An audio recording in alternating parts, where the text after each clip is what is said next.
Assalamualaikum dan salam sejahtera.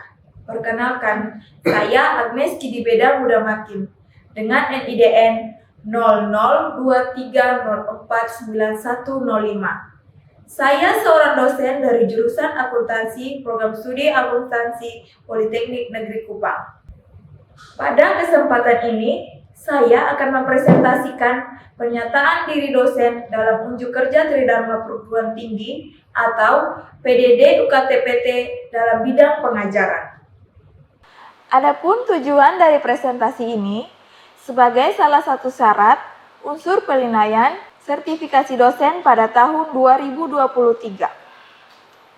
Pada kesempatan kali ini, saya akan mempresentasikan mata kuliah yang saya sedang ampuh pada semester ini, yakni Praktikum Akuntansi Keuangan Daerah atau yang biasa disingkat dengan PKA AKD dengan kode ASP 20406 dengan bobot 3 SKS. Mata kuliah ini berstatus wajib untuk setiap mahasiswa. Mata kuliah tersebut didapatkan oleh mahasiswa semester 4 pada program studi akuntansi sektor publik. Berikut adalah deskripsi mata kuliah PKA AKD, yakni melatih kemampuan mahasiswa dengan langkah kerja dan prosedur yang benar dalam melakukan penyusunan laporan keuangan, khususnya di pemerintah daerah, baik di tingkat organisasi perangkat daerah atau satuan kerja pemerintah daerah, serta laporan keuangan konsolidasian pemerintah daerah sesuai dengan standar akuntansi pemerintah. Kemudian, ada kemampuan yang diharapkan atau CPMK dari mata kuliah ini, yakni yang pertama, mahasiswa mampu menguasai konsep, metode, prosedur, teknik dan praktik akuntansi secara mendalam tentang penyajian laporan keuangan dengan menerapkan standar dan prinsip-prinsip yang berlaku umum. Yang kedua, mahasiswa mampu menjabarkan konsep tentang pembukuan dan pencatatan. Yang ketiga, mampu mengidentifikasi transaksi dan melakukan pencatatan akuntansi atas transaksi pemerintah dan organisasi nirlaba berdasarkan dokumen yang relevan secara mandiri. Yang keempat, mahasiswa mampu secara mandiri menyusun laporan keuangan pemerintah daerah sesuai dengan standar akuntansi pemerintah daerah dengan memanfaatkan teknologi informasi ataupun secara manual. Dalam mata kuliah ini, terdapat 5 topik pembelajaran yang terbagi di dalam 14 kali pertemuan ditambah dengan 1 kali ujian tengah semester dan 1 kali ujian akhir semester. Topik pembelajarannya antara lain 1.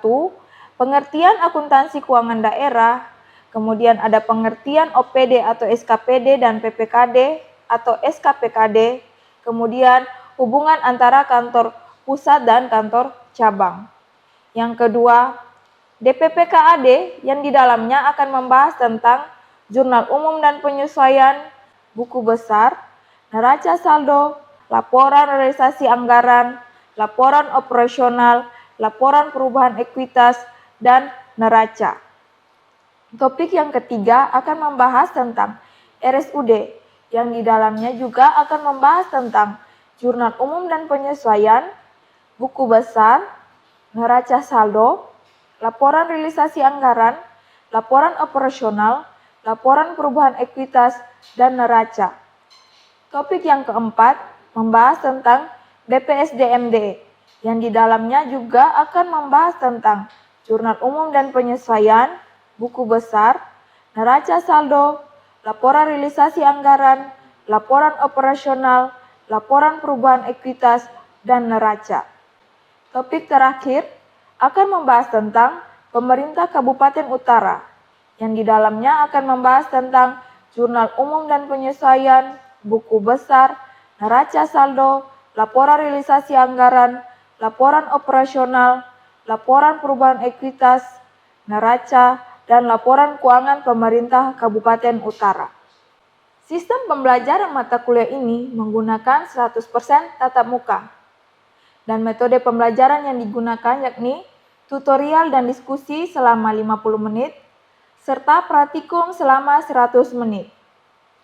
Sebelum memberikan materi kepada mahasiswa, saya akan menyampaikan rencana pembelajaran semester atau RPS mata kuliah selama 1 semester.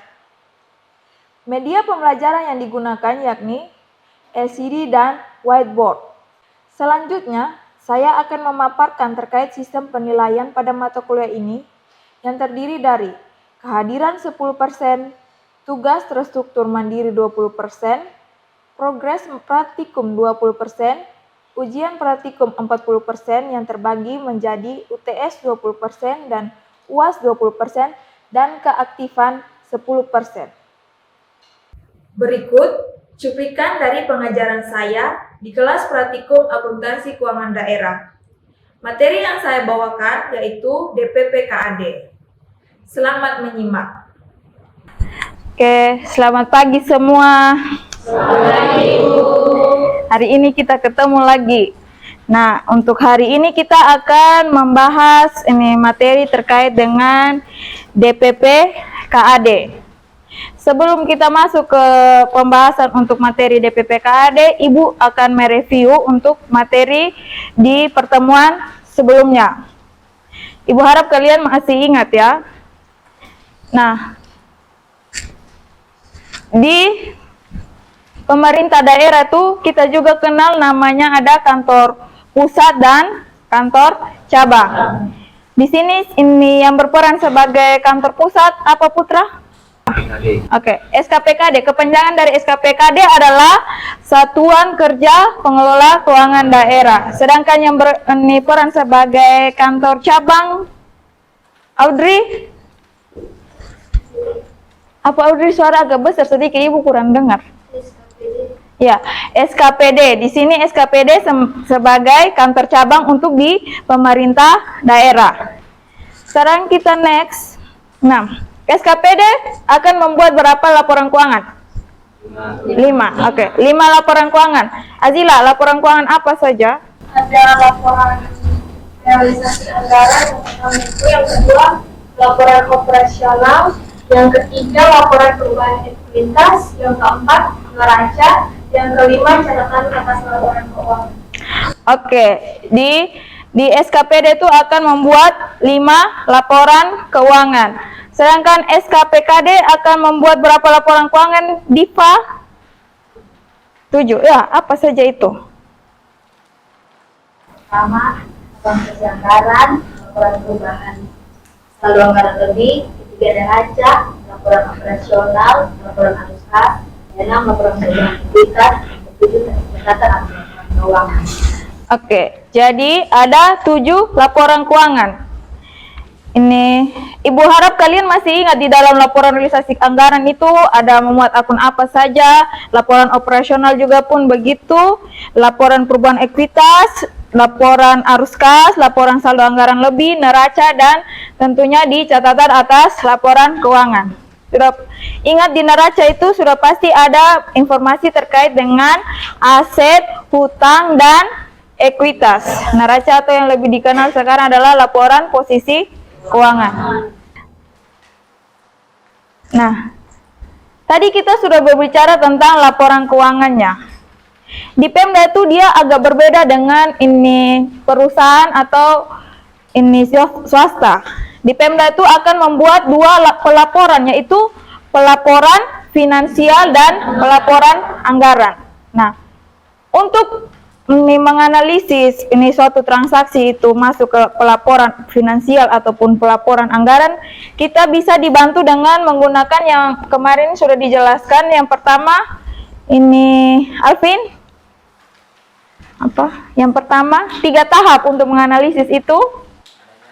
3 tahap. Yang pertama adanya transaksi keuangan, yang kedua adanya aliran kas masuk dan keluar, yang ketiga adanya hak dan kewajiban. Oke, tadi sudah dijawab oleh Alvin bahwa 3 tahap itu, yang pertama tadi apakah ada merupakan transaksi keuangan, kemudian ada aliran kas masuk atau keluar atau tidak, kemudian ada muncul hak dan kewajiban atau tidak. muncul hak dan kewajiban itu terkait dengan apa? Utang dan piutang. Oke. Sekarang kita akan membahas untuk mengetahui transaksi itu masuk ke transaksi keuangan atau tidak, kita bisa mengenalnya melalui dokumen transaksi keuangan. Adapun dokumen transaksi keuangan itu yang pertama ada SP2D atau surat perintah pencairan dana. Kemudian ada BAST atau berita acara serah terima. Kemudian ada SKRD atau surat ini keterangan retribusi daerah. Kemudian SKP surat ketetapan pajak. Kemudian ada SPK surat surat perjanjian kerjasama. Kemudian ada KMK atau tidak, ketentuan Menteri Keuangan. Itu merupakan dokumen-dokumen yang bisa menunjukkan bahwa transaksi itu merupakan transaksi keuangan. Sekarang kita next. Nah, kita akan mulai hari ini, kita masuk ke materi hari ini, yaitu tadi yang sudah Ibu sampaikan bahwa kita akan membahas materi yang terkait dengan Dinas Pendapatan, Pengelolaan dan Pengelolaan Keuangan dan Aset Daerah. Oke teman-teman, coba dilihat itu buku modulnya yang ada terkait dengan informasi di DPP KAD. Di situ ada neraca awal dari DPP KAD. Dengan saldo akhir dari sisi aset sebesar sisi debit sebesar 450.500.000 dan di sisi kredit pun sama sebesar 450.500.000. Sekarang kita masuk ke contoh soal yang pertama. Teman-teman bisa lihat dia punya soal di yang nomor 1 itu ya, tanggal 2. Oke, di sini pada tanggal 2 Januari DPP KAD menerima SP2D LS gaji dengan nomor SP2D LS nomor sekian dengan rincian sebagai berikut. Teman-teman bisa lihat ya rincian. Sekarang kita mulai dengan menganalisisnya. Di sini apakah merupakan transaksi keuangan? Ya, di sini merupakan transaksi keuangan karena ada dokumen yang menunjukkannya, yaitu dokumen SP2D LS. Kemudian apakah ada aliran kas masuk atau kas keluar? Ya, di sini aliran kas. Ya, aliran kas keluar. Kemudian yang ketiga, apakah ada muncul hak dan kewajiban? Tidak muncul hak dan kewajiban karena tidak ada terkait dengan utang ataupun piutang. Nah, tadi sudah ingat tadi bahwa ada pelaporan finansial dan pelaporan anggaran. Ada aliran kas keluar, sudah pasti akan mempengaruhi anggaran dari pemerintah. Sudah pasti kita akan membuat pelaporan finansial dan pelaporan anggaran. Kita mulai dengan pelaporan finansial. Di sini kita akan mengakui beban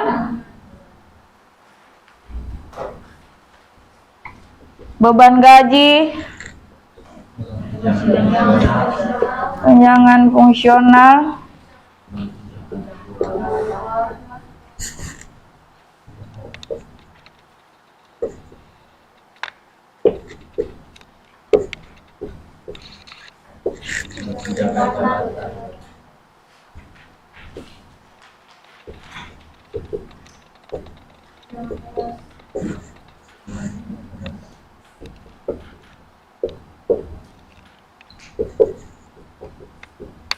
pada ya RK PPKD. Pada saat ini terjadi di PPKD juga akan membuat jurnal untuk mengakui transaksi yang dikeluarkan yang ada di SKPD DPP KAD. Nah, beban gaji ini sebesar 25 juta. Kemudian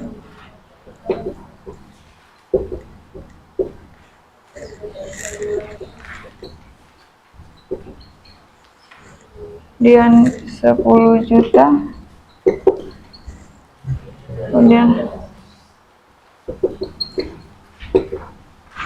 ini totalnya 304 ya, berapa? 300.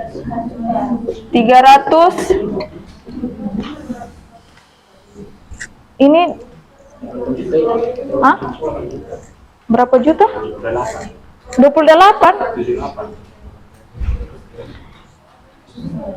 78. Ini di total 25 tambah 24 tambah 12.500 tambah 10 tambah 7.500.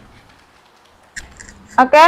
Nah, sekarang untuk mengakui pelaporan pelaporan anggaran, berarti ada belanja yang dilakukan oleh ini Pemda. Maksudnya belanja yang dilakukan oleh DPP KAD. Di sini berarti ada jurnal yang kedua, yaitu belanja gaji, belanja tunjangan fungsional, belanja tunjangan keluarga, belanja tunjangan jabatan, belanja tunjangan beras pada pada estimasi perubahan SAL dengan nominal yang sama dari setiap belanja yang kita akui.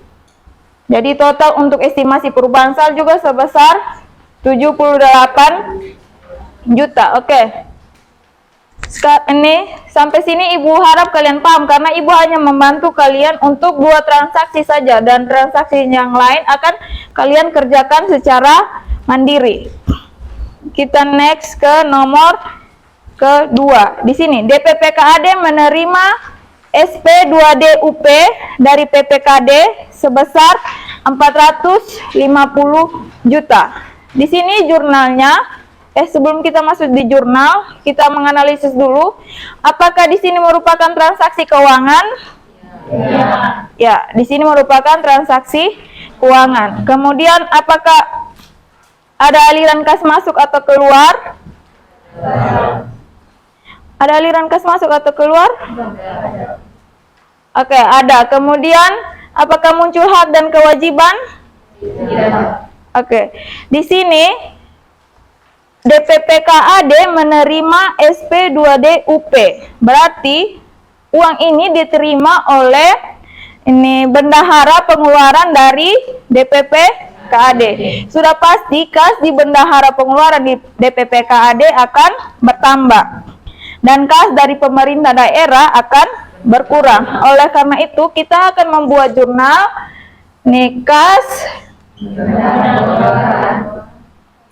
darah pengeluaran RK sebesar 450 juta. Oke. Kita sudah masuk ke transaksi kedua. Sekarang transaksi selanjutnya silakan teman-teman kerjakan secara mandiri.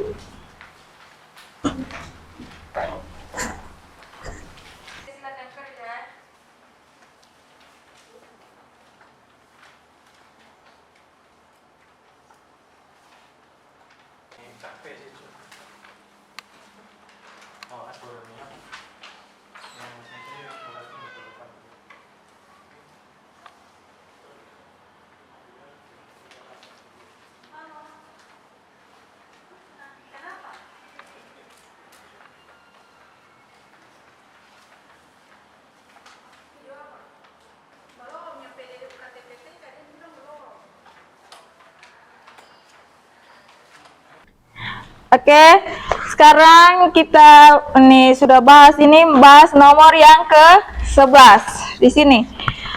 Soalnya bendahara pengeluaran membayar biaya pemeliharaan mobil dinas sebesar 5 juta.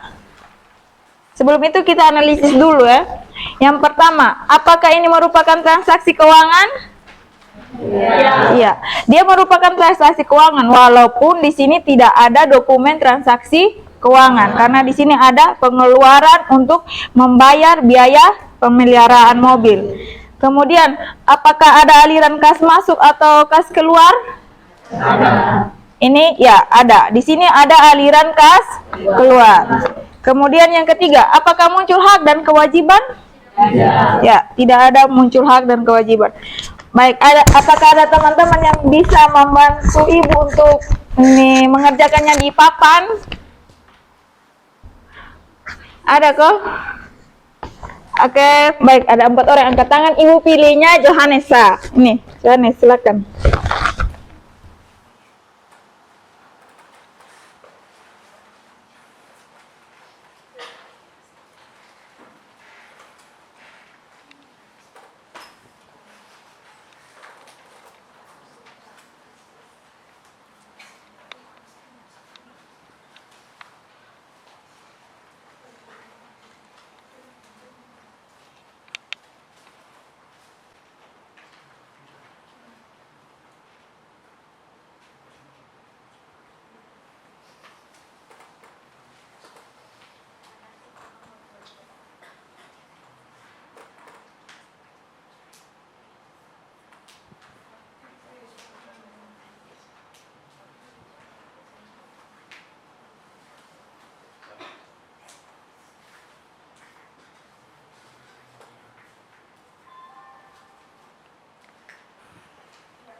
Silakan duduk, Johannes.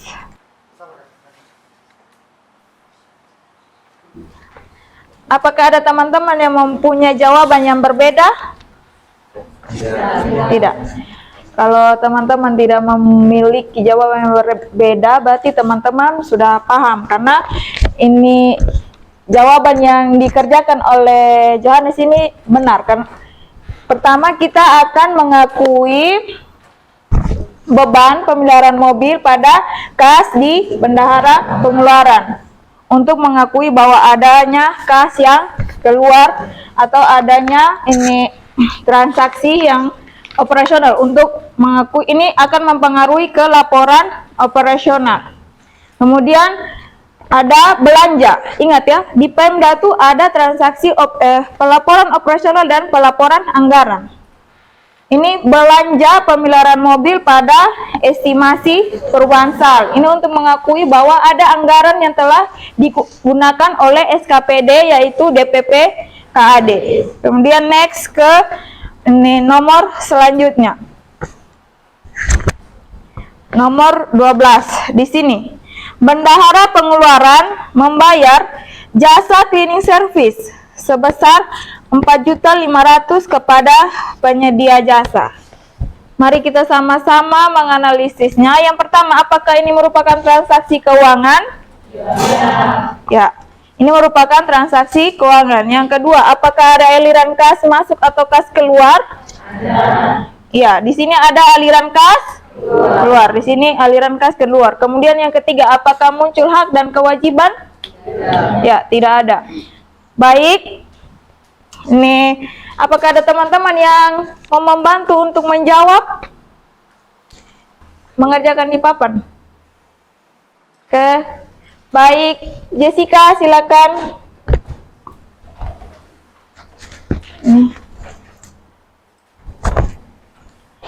Teman-teman mau memperhatikan jawaban dari Jessica. Dicocokkan dengan jawaban yang kalian kerjakan di modul kalian.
Baik Jessica, ya Jessica, silakan duduk.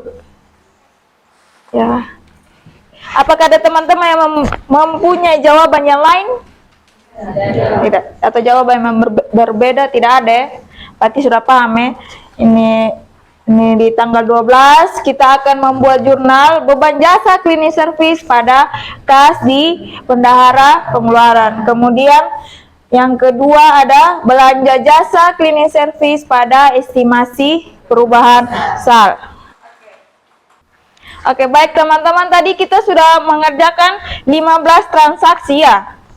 Nah, setelah kita melakukan penjurnalan itu, kita lanjut ke tahap berikutnya, yaitu membuat membuat buku besar. Membuat buku besar. Ini akan menjadi tugas bagi teman di rumah. Tolong dikerjakan. Nanti kita akan periksa secara bersama-sama di pertemuan berikutnya. Sebelum itu, Ibu jelaskan dulu dalam pengerjaan buku besar itu, berarti kalian mengelompokkan transaksi-transaksi sesuai nama akun yang sama ya. Berarti misalnya kayak kas di bendahara pengeluaran dijadikan 1, biar kita bisa tahu saldo akhir dari kas di ini bendahara pengeluaran. Begitu juga misalnya kas di bendahara penerimaan dikerjakan dalam 1 kolom. Nanti biar kita tahu saldo akhir dari ini kas di bendahara penerimaan. Itu dikerjakan untuk semua akunnya. Semua akun yang terkait dengan ini Dinas DPP KAD. Oke. Terima kasih untuk pertemuannya hari ini.